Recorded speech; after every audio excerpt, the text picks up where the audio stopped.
Welcome students in my YouTube channels. In previous video we described about the magnitude of biodiversity.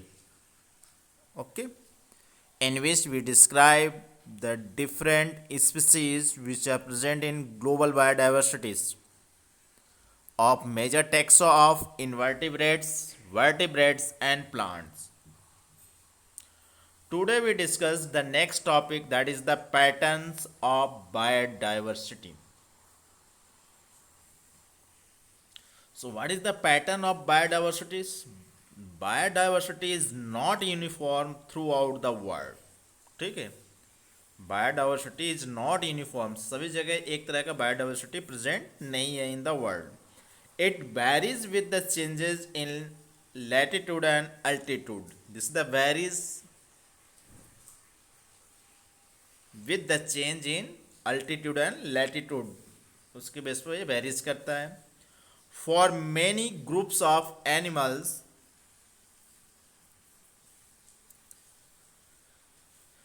and plants, there are specific pattern in diversity based on the favorable environmental conditions. Okay, many group of animal and plant, they are specific, एक pattern base पर उसकी diversity present होती है, because that is the favourable for this species. Because plants and animals are more diverse in areas which are the best suited for their survival. ठीक है, उस area में वो ज़्यादा प्रेजेंट रहते हैं जहाँ पर वह सभी जो रिक्वायरमेंट है उसकी फुलफिल होती है, वहाँ पर वो ग्रोथ करते हैं. Following are the patterns of biodiversity. There are some patterns of biodiversity, that is the latitudinal. First one is the latitudinal gradients. What is the latitudinal gradients?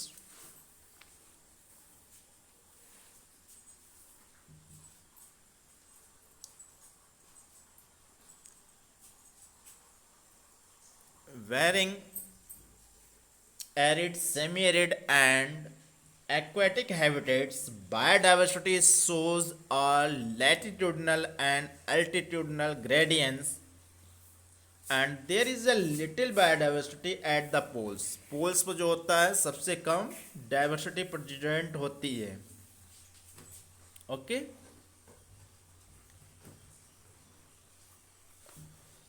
species diversity decreases as we move away from the equator towards the poles. ठीक, अभी बताएं पोल की तरफ जाएंगे तो जो species diversity वो धीरे धीरे कम होती जाती है. It means biodiversity is more at the lower latitude. सबसे ज़्यादा बायोडाइवर्सिटी कहाँ प्रेजेंट होती है? लोअर लैटिट्यूड पर, मीन्स इक्वेटर रीजन पर. Then the higher latitudes means poles. Poles के अपेक्षा सबसे ज़्यादा कहाँ प्रेजेंट होता है डाइवर्सिटी? इक्वेटर रीजन पर.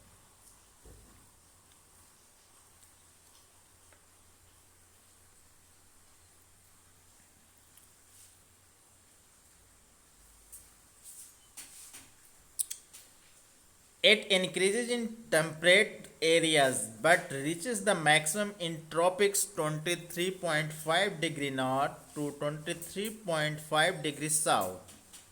ठीक है, टेम्परेट एरिया पे इसकी जो रिचनेस है डाइवर्सिटी की वो बहुत मैक्सिमम होती है, लेकिन एक लिमिट तक, वो है 23.5 degree north to 23.5 degree south. It is because the tropical rainforests have favorable environmental conditions not only for the speciation but also for the supporting both variety and number of organisms. ठीक है, जो tropical rain forest areas है वो favourable condition होता है plant के लिए as well as the different organisms के लिए. That is clear.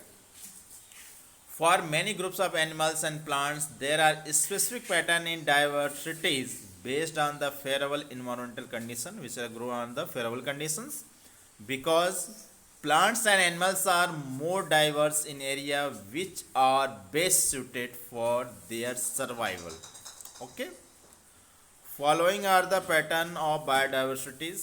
We are discussed that is about the latitudinal gradient के बेस में डिस्कस कर रहा था. Species diversity decreases as we move from the equator toward the poles. Equator से पोल की तरफ मूव करेंगे तो जो स्पीसीज डाइवर्सिटी हो डिक्रीज करती है. That is clear. We also discuss in previous. It means biodiversity is more at the lower latitude means equator than the higher latitude means poles. Poles के अपेक्षा जो lower latitude means equator region पर वहाँ पर diversity बहुत ज़्यादा होती है. क्लियर.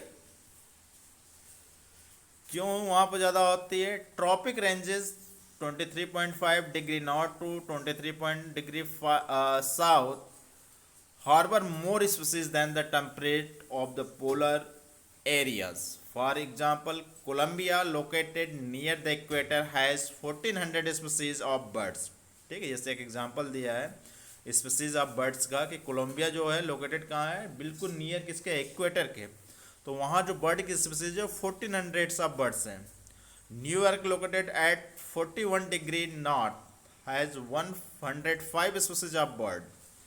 और जो न्यूयॉर्क है वो लोकेटेड है 41 डिग्री नॉर्थ पर. ठीक है. And that is also has the variety of species 105 species.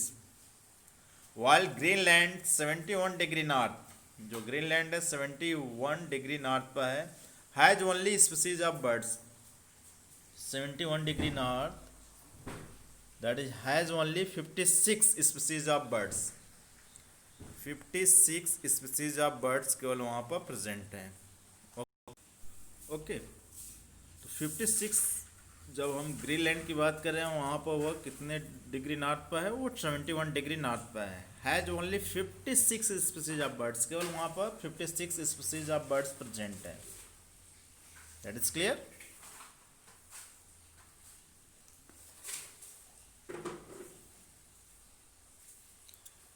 India, with most of area in tropical latitude, has more than 1200 species of birds.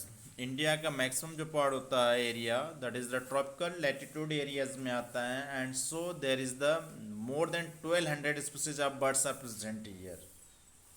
That is clear.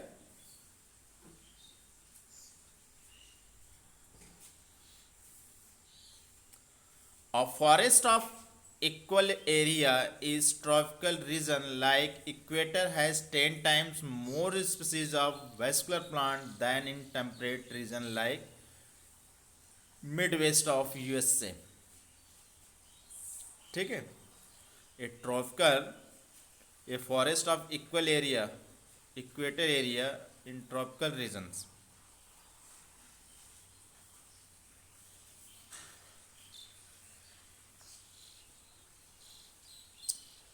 Equal area in tropical regions like equator area has 10 time more species, वहाँ 10 time more species present होता है आप vascular plant के than the temperate region like mid west of USA, जैसे mid west of USA है. That is clear.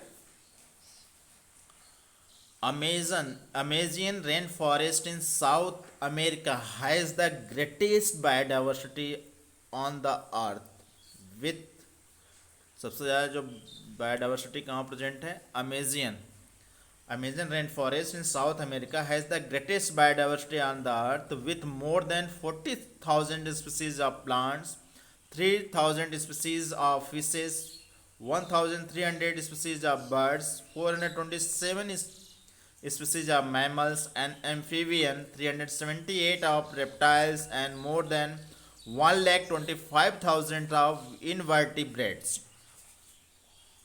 Okay,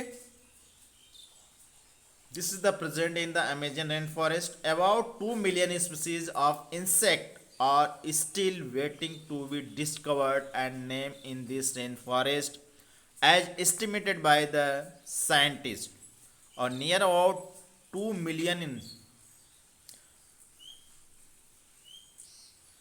species of insect जो है अभी भी वेट कर रहे हैं for their giving the name discovery. मतलब अभी भी near about 2 million species present हैं रेन फॉरेस्ट एरिया में, अमेजन रेन फॉरेस्ट एरिया में, उनका अभी नामन क्रेडिट नहीं हुआ, means they can not discovered, उसकी डिस्कवरी अभी तक नहीं हो पाई है।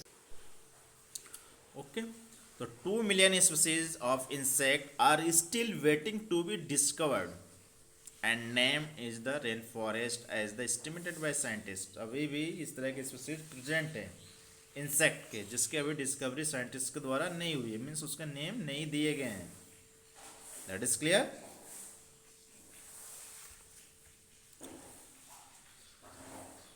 You see there is the biodiversity increases। ये आपके पोल्स हैं, ये दो पोल्स हैं, नॉर्थ एंड साउथ पोल्स, ठीक है। एक क्या है आपका इक्वेटर है, तो इक्वेटर पर जो बायोडाइवर्सिटी यहाँ पर यू सी है that is given the increases, मतलब पोल से हम टुवर्ड इक्वेटर आ रहे हैं तो यहाँ डाइवर्सिटी इंक्रीज करती है, और पोल से हम यदि सॉरी इक्वेटर से यदि हम पोल की तरफ मूव कर रहे हैं तो स्पीसीज डाइवर्सिटी क्या हो रही है, डिक्रीज कर रही है। That is clear. So what is the reason for greatest biodiversity occur in case of equator regions, and there is the very smallest species present in the polar regions? What is happen here? क्या होता है reason for greater biodiversity in tropics? First one, temperate region were subjected to frequent glaciation in the past which has killed most of species, but the tropic have remained undisturbed and hence had evolved more species diversity। ठीक है, तो पहला reason क्या है कि temperate regions जो present है, जहाँ पर ग्लेशियर प्रेजेंट थे, वहाँ पे स्पीसीज जो प्रेजेंट थे, जब वो मेल्ट किए पास्ट में, ठीक है, तो maximum species that is killed, उसके कारण क्या हो गए, किल हो गए, सब दब गए, मर गए उसके साथ, ठीक है। बट इन ट्रॉपिक रीजन में क्या हुआ, there is unremain disturb, undisturb, remain जिसका तस पड़ा हुआ है, कोई इसको डिस्टर्ब नहीं किया गया, अनडिस्टर्बेड कंडीशन में, तो स्पीसीज जो पहले से उससे स्पीसीज और बढ़ते ही जाएंगे। That is clear. This is the first reason. Second, tropical environments are less seasonal, relative more constant and predictable than temperate regions। Okay, जो ट्रॉपिकल इन्वायरमेंट्स आर जो है लेस सीजनल, ये सीजनली बेस पर नहीं होते, रिलेटिव मोर constant, वहाँ हमेशा constant temperature आपका, या ट्रॉपिकल इन्वायरमेंट जो कंडीशन है, सीजन है, वो कांस्टेंट रहता है, and predictable than the temperate region. Temperate region में क्या होता है, वो प्रेडिक्टेबल होता है, सीजनल बेस पर चेंज होता है। Such constant environment has the promoted niche specialisation and leads to greater in diversity. और एक कांस्टेंट टेम्परेचर इन्वायरमेंट होने के कारण क्या होता है, वहाँ पर niche, you know about the what is the niche, niche means there is the a particular species in where the species are survive, ठीक है।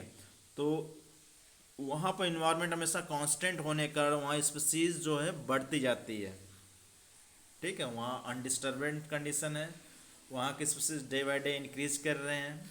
That is clear.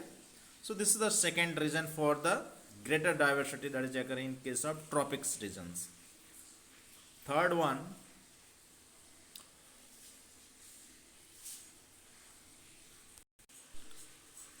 more solar energy is available in tropics which contribute to the higher productivity and indirectly to the greatest species diversities। और in case of tropic region में क्या होता है,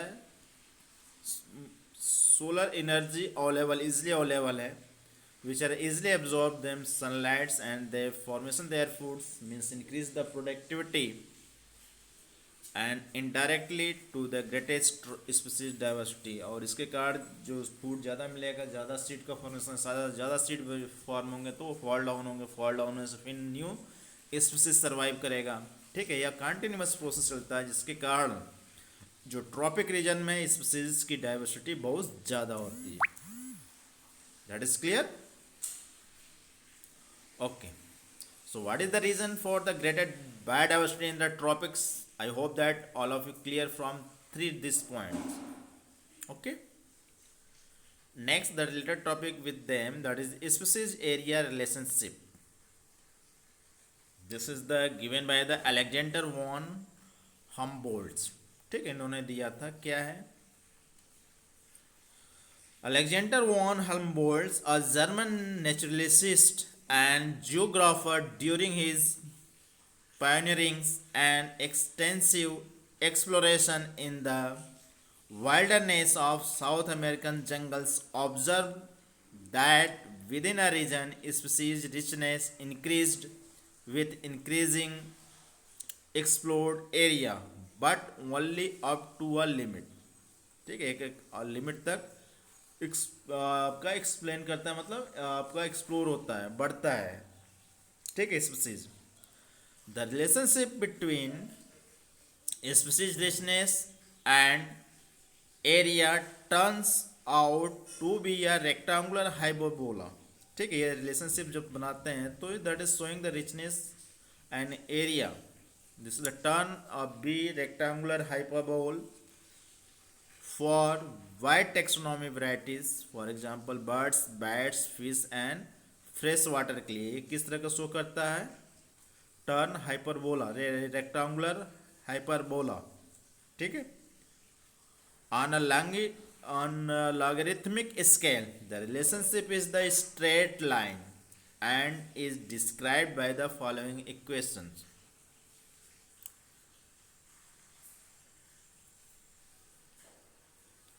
equation है log s equal log c plus z log a.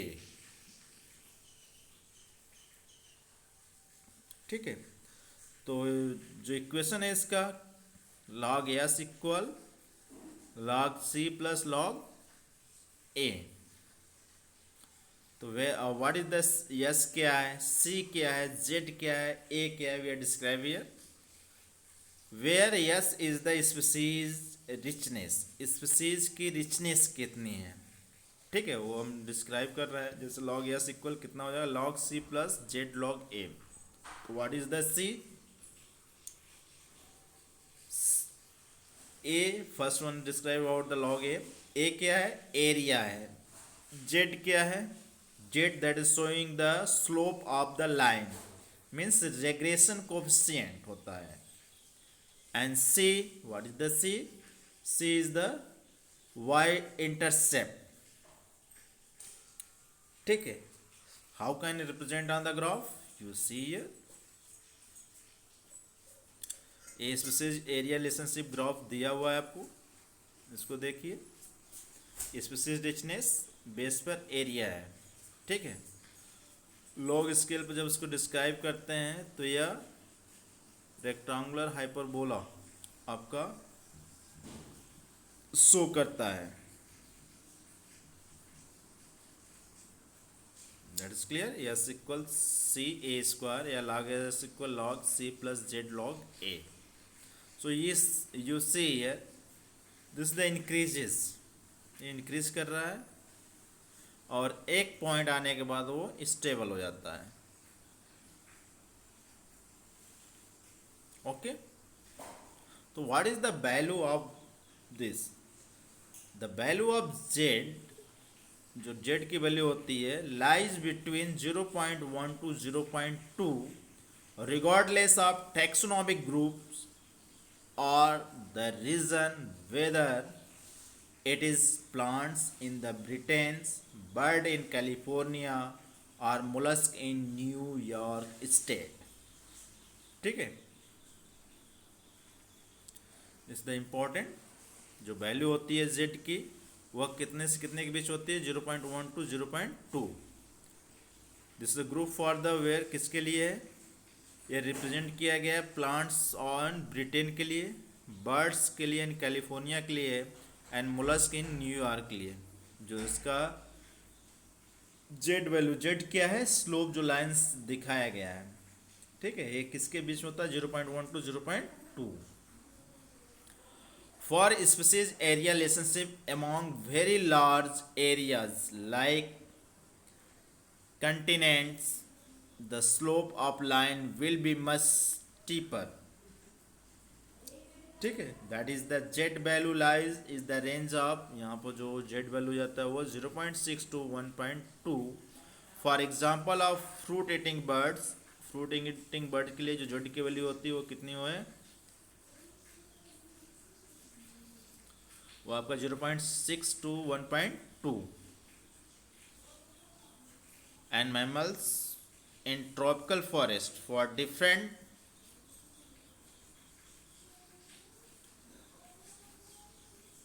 continents the slope is found 1.15.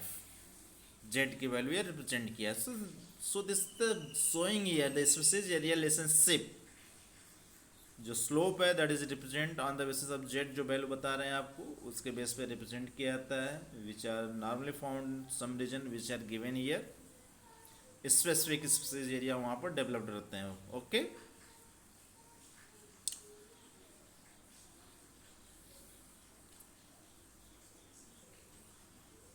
Thank you for watching the videos. If you like them, share and subscribe my channels.